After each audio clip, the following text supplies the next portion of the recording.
Kasi Correct. pag tingin sa contractor as, hindi, yan yung napag-usapan natin, you make it work. Darating Oh. talaga isang time na mag-fail eh. And your contractor, if he's pushed up to the wall too much, they will just exit the project kasi talagang too much pressure eh.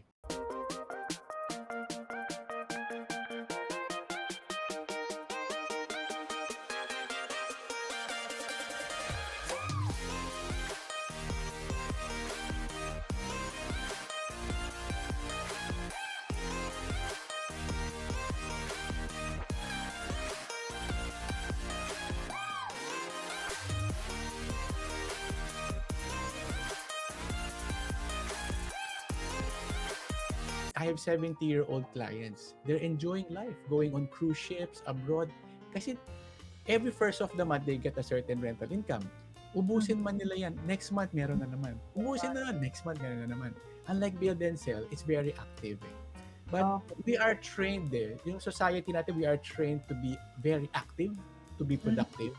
But in reality, you can be smarter than that and create more passive. So do you have an idea kung ano yung mga return ng build and sell and ano yung time frame normally? My contractor friends who do build and sell, 30% return is the rule of thumb. A minimum of a year and a half for the whole procedure. Kasi syempre, do-drawing mo yan. But that's minimum ah. If I was to execute something, it would take 2 years pa. Kasi syempre, yung drawing stage, it would take time. Oo. Kami na kayo nagre-renovate, ang tagal din eh. Tagal yung usapan muna, usap-usap. Tapos mag-change ka ng idea. Minsan kasi there are things that you don't see early on that lalabas eh. So yung budget mo, kailangan may konting buffer. So it's not easy for somebody who's new kasi you still don't know the questions to ask eh. Diba? As you gain experience, just like life, you become better and better. Bawa may piece of property ka, dapat meron ka sigurong kapartner na may alam, an architect or an engineer. Na yun ang magiging contribution niya. So what are the things now that they have to watch out for? Kanina you were gonna discuss. I'm gonna break it down into stages. Para lang that's how your thought process go, no? Hindi lang diretso. Lumalabas na yung pagka-architect natin. No? So guys, I just want to share. I'm Carl D. I'm coming from a place where I worked for Ayala Land 20 years ago. And architecture graduate of UST and a real estate management graduate of the Harvard Business School. And also I used to work for architect Palafox when they were doing Rockwell. So, that's my background. So the question is the stages and what to watch out for. Number 1, conceptualization stage. Ito, ikaw lang to and your friends. Ito naman, magpa-plugging na naman ako. Guys, plugging lang. A lot of people reach out to me kasi and they ask me questions sa message. And I cannot answer just a message. Eh. It's not complete eh. So, nagkaroon ako ng private coaching session. So, just Google na lang or go to my Facebook page, Carl D. There's a coaching link there, Facebook. I have a 1-hour consultation. May konting fee lang naman pero bawi naman. Wherein, yun nga, gina-guide ko yung mga questions. So, in the conceptualization stage, there will be people coming to me and say, Carl, will this idea work? And I tell them what to watch out for. Ano nga ba yung mga what to watch out for? Mostly managing expectations at this point. Pare, mukhang hindi yan ganun kadali. You have to watch out for this. The profit that you're expecting, parang hindi realistic. So we kind of manage the expectation. We kind of critique the concept, the idea. And then, pag okay ka na doon, sa idea mo, financial model yung next. You're very familiar with that, Rose, financial. But basic lang, hindi ako magaling sa math. So basic lang yung akin. Hindi nosebleed parang si Marvin. Hindi naman. Oo, hindi. The simpler, the better. Beta. CAGR, o mga cap rate, mga ganyan. Basta simple-simple lang tayo, return. So, financial model is the next one. You manage all the concepts of your gastusin, over what period, you can afford it. If a person comes to me na uutangin na yan, mas kinakabahan ako kasi syempre, pag inuutang na is leverage is more dangerous. By the way, commercial lang guys. Personally, my rule of thumb, huwag niyong isasangla yung primary home niyo to make a business. Medyo delikado yan kasi if the business fail na yung business mo, mawala ka pa ng bahay. And I tell people who are medyo eager, take it easy. Alam mo, at the end of the day, if you only have one piece of property, your primary home, good na rin yun. You don't need 5 properties, 10 properties. So second stage will be the financial. Third stage will be getting the contractors, what to watch out for. When I was younger, we would favor the cheaper contractor. the contractor who promises me the moon and the stars. So, at the end of it all, you will see the moon and the stars kasi hindi natapos yung project.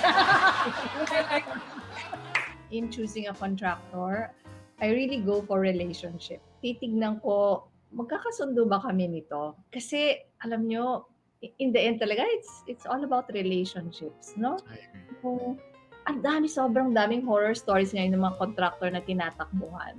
It's going to be a long and challenging relationship that you will get into with your contractor. Kaya you have to choose them, whether it's for your business or for your primary home.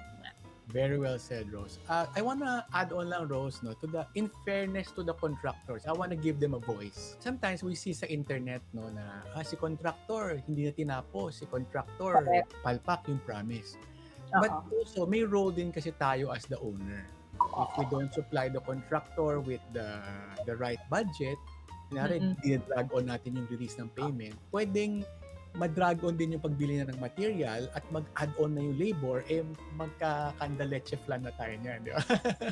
So very important din talaga the owners talagang support. You look at your contractor as your teammate. Kasi pag tingin yung contractor as, hindi, yan yung napag-usapan natin, you make it work.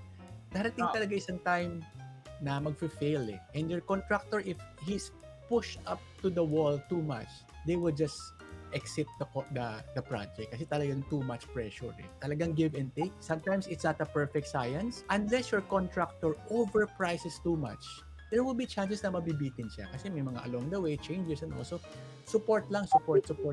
Mga contractors there, kaway-kaway naman kayo. So, if I have a chance na magkaroon ako ng voice, I also take this chance to represent the contractors and tell the owners na we have a role also. It's a team. We are a team. And we have to support our contractor. Kung meron changes in the we also have to consider na yung changes na yun will entail manpower delay. And if we pressure our contractor too much, baka mag-fail lang yung project. I've seen people that they pressure their contractor, tapusin mo to in this time. Minsan, pag hindi talaga kaya, shortcut talaga. Kasi nga, if you put a penalty clause on your contractor and then yung honest to goodness, good faith na hindi talaga abot, mahirapan. Tama yan, that you also pointed out the other side of the fence. Sabi ni Edmond Lee, galing. Sabi niya, be extensive in planning and design for the execution, the construction to minimize the delays and costs. So, maganda yung very thorough ka daw doon sa sa planning, the design. Alam mo, I'll take this chance, Rose, if you don't mind. Edmond is a good he's our supplier of window tints. So pag yung malalaking mga window sa bahay at nakaharap ka sa araw, liquid tint niya yan at I can guarantee na nalilesen yung init sa bahay. Wow! Alam mo, ang hinahanap ko, yung may mga magic na yun, may isa-switch ka para hindi makikita. Ang mahal yata yun. Ganun ba?